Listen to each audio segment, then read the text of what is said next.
On the sixth day of protests near the Coutts border, protesters find a new location to gather as they call for an end to the vaccine mandates. Oh, I'm here for freedom. Hundreds of protesters converge just north of the Coutts border. Farm equipment, trucks, and everyday vehicles line both sides of the highway, making it nearly impossible to pass. Traffic has begun to move. It's been moving slowly. They've been allowing vehicles through for the last several hours. But as you can see, there's like a significant traffic hazard here. It's slow going. It takes a long time to get through, sometimes longer than others depending on the mood of the crowd. The main protest at the Coutts crossing has thinned since Tuesday when RCMP started calling on protesters to move their vehicles, and Wednesday when one lane of traffic in each direction was opened. But as you can see, there aren't many transport trucks making their way through Alberta's main commercial port of entry.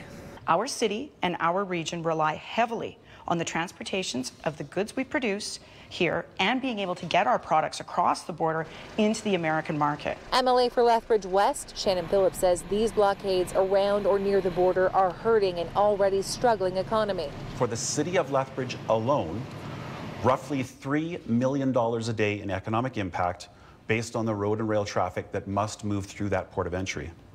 The impact is, of course, 4 or 5 times larger than that if you consider the movement of other Alberta goods in and out through that same north-south corridor. The Alberta Beef Producers, Cattle Feeders Association and Canadian Cattlemen's Association are calling for a safe resolution of the blockade.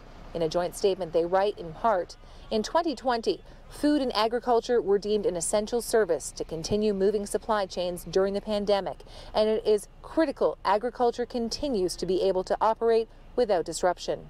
As a province, we are an export-oriented economy. We export billions of dollars by truck to the United States every year, the majority of it through the Coutts border crossing.